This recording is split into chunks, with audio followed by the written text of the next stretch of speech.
Hi guys, MrRoflWaffles here. Today, a massive development has happened in the Dark Ether storyline that I'm going to be jumping into in a huge amount of detail and exploring with you guys because this is so exciting. We have been waiting for this day since before the game came out. In fact, from the very end of Torture when Samantha and Eddie stepped into the light and we questioned what the future of the zombie storyline would be, what it could be. And don't get me wrong, that process started with the launch of the game, of course, but today we take a massive step forward. To really understand what's going on here, we need to actually kind of deep dive back into the past of the zombie storyline, specifically focusing on Samantha's childhood for a moment, just so we have the kind of context we need to be able to process what's coming later in this video. Let's start with Samantha's time spent in the house. You guys will recall that she was in there with Dr. Monty, of course, and her father, Dr. Maxis. And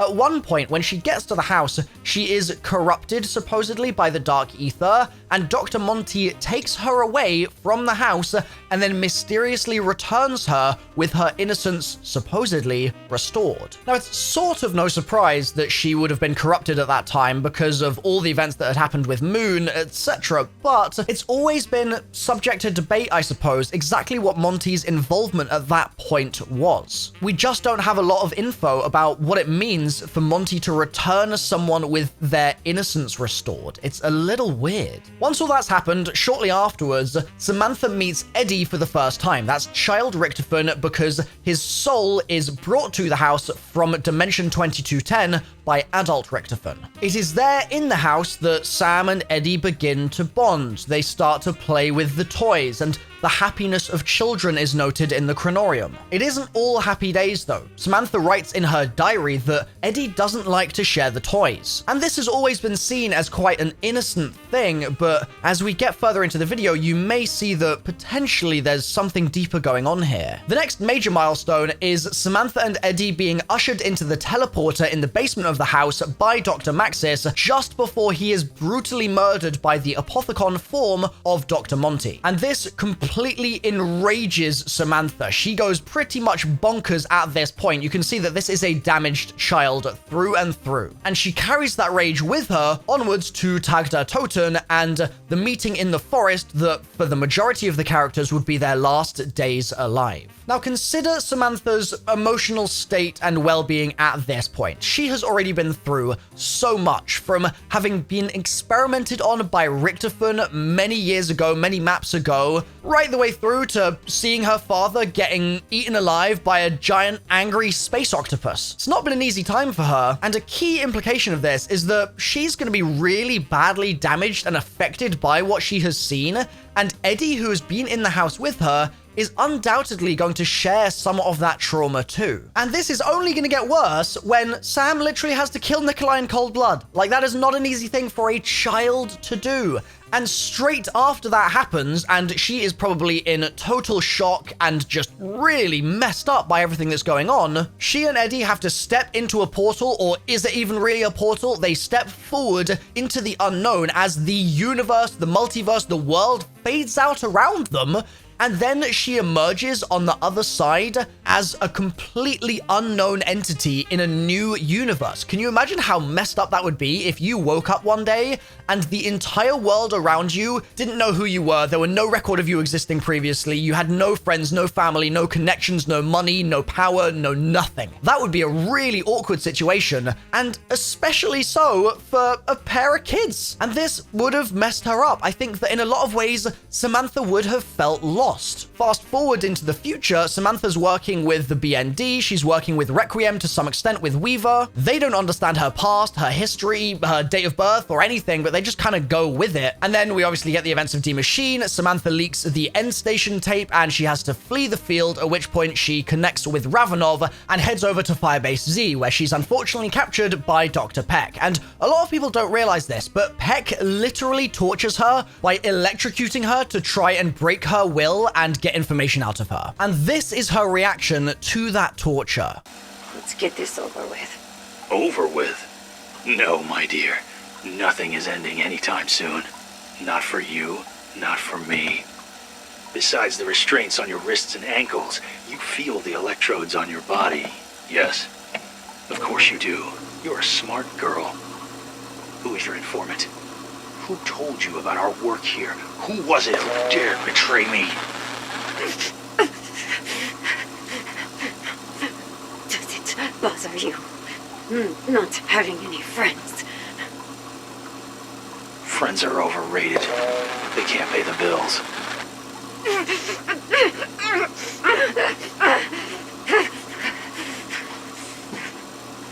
Any more smart comments to make?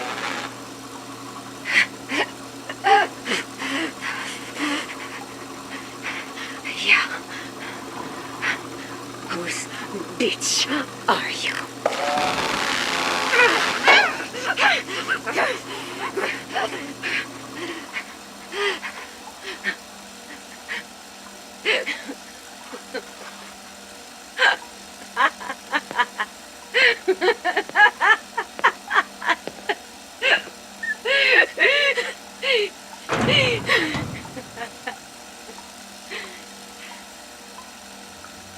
This poor woman, man, she's clearly messed up in the head. She has got a couple of screws loose in the old brain box, and I think it would be fair to say that putting someone in that mental state into the dark ether and making them fight against massive monsters is probably not the best idea, but that's exactly what Peck does. And it's here that we start getting to the real meat of the video, I think. In the dark ether, time passes at a different rate to the rate it passes at on Earth. There is some temporal disconnect between the two. And so, from our reference frame on Earth with Dr. Weaver and Requiem, Samantha is only in the dark ether for 48 hours. But from her frame of reference, she is there for many months. And while she's there, she starts to tell us a little bit about her frame of mind, because we've been wondering whether she even remembers being a child and what she's done in the meantime to kind of process all of that information. And here's where we start to get answers. Sam tells us that she used to have nightmares about monsters like the ones that she's encountering in the dark ether,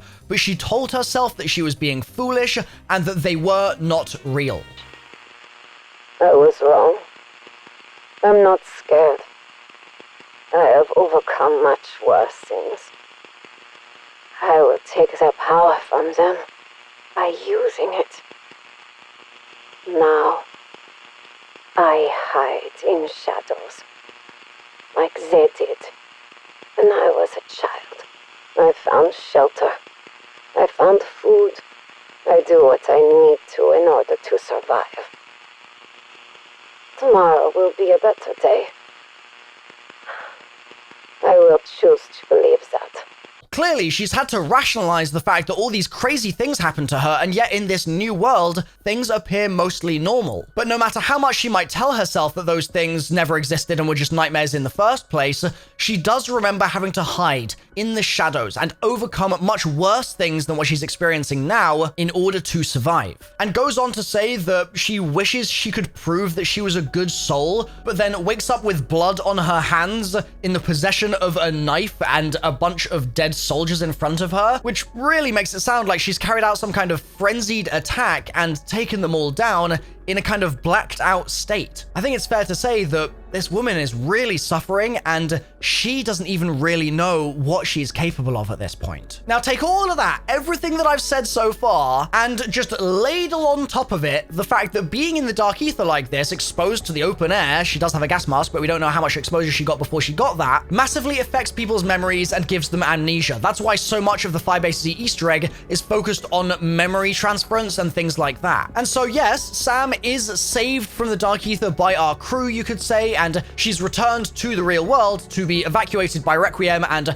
placed under direct medical supervision, but her brain is altered forever. She has gaps in her memory, and the post-traumatic stress disorder of everything that's gone on, both the recent events and the much longer term ones, end up manifesting in a really big way. And it's at this point, while in Requiem quarantine, that Samantha decides to update her diary. The very same diary that all those years, generations, universes, lifetimes ago, Samantha updated to say that Eddie didn't like to share the toys in the house. She's now giving us a very different kind of entry. The message is as follows. Sometimes I find it hard to sleep, even though I look forward to it. When I dream, I see faces faces of people I care about, and faces of people that don't care for me. Sometimes it's hard to distinguish between the two, but one face stands out from all others. The face of a child, a boy. He is lost, damaged. I want to help him, but somehow I feel that he is dangerous. Dreams are unreliable witnesses, as too am I. Sometimes I find it hard to sleep. So, to me, this is like a bomb dropping in the zombie storyline. This is absolutely massive. I mentioned to you a minute ago that Samantha had nightmares about monsters but told herself that they were not real. It sounds like Samantha also may have been telling herself that these people that she is seeing the faces of are maybe not real too. Some that she feels like she cares about but doesn't really know why, and others that do not care for her. She feels a lack of reciprocation. And amongst all of that going on in her head, the face that stands out is the face of young Edward Richtofen, lost and damaged and in need of help, but somehow dangerous. This is so interesting because what it probably means is that Samantha lost track of Eddie when they came through the portal into this new world, and I would imagine hasn't seen him since he was a kid, when he was almost like a younger brother to her. And yet, now, when she's just tapped into the dark ether all those years later, she has an intuition, an unknown feeling that Eddie is dangerous. And if that isn't a perfect setup for Eddie being a significant villain in this new storyline, then I don't know what is. It sounds like some serious foreshadowing is happening here, where Samantha is kind of latched onto the old innocent version of Eddie that she once knew, that she was friends with and that she shared those toys with, but that she also knows doesn't care for her anymore, doesn't feel the same way that she does, and does pose a threat. And to be honest with you, I think this is something that Sam has actually always known, but never necessarily consciously acknowledged to herself. She said in that original diary entry as a child that he didn't like to share the toys. Was she implicit within that statement, making a comment about Eddie as a person, Eddie himself? Obviously, she was just a child at that point, but she was a damn powerful one, and if she was kind of reading into the fact there that Eddie wasn't someone that wanted to reciprocate her offers of friendship, and she was kind of detecting the fact that Eddie already at that point was broken, damaged, and lost in many ways, it would be really interesting if that's the kind of sentiment that she was expressing in this new message.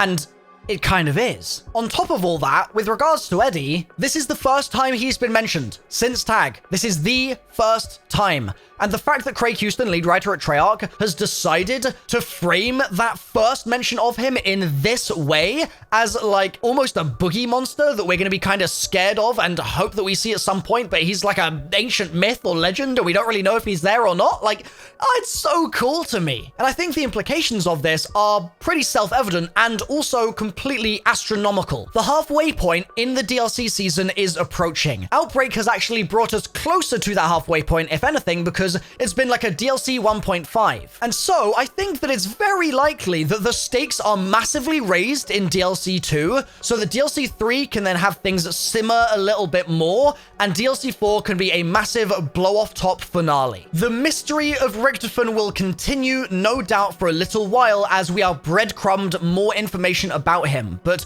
this is our first concrete sign that Eddie is back in this universe, and he means business. If you want to see more storyline videos like this on my channel, then subscribe right now. It's free. You can always unsub at a later date if you want to. And in the description and on screen, I'll link you some other big storyline videos that I've done for this game so that you guys can check those out as well. Thanks, guys. I'll see you soon. Bye for now.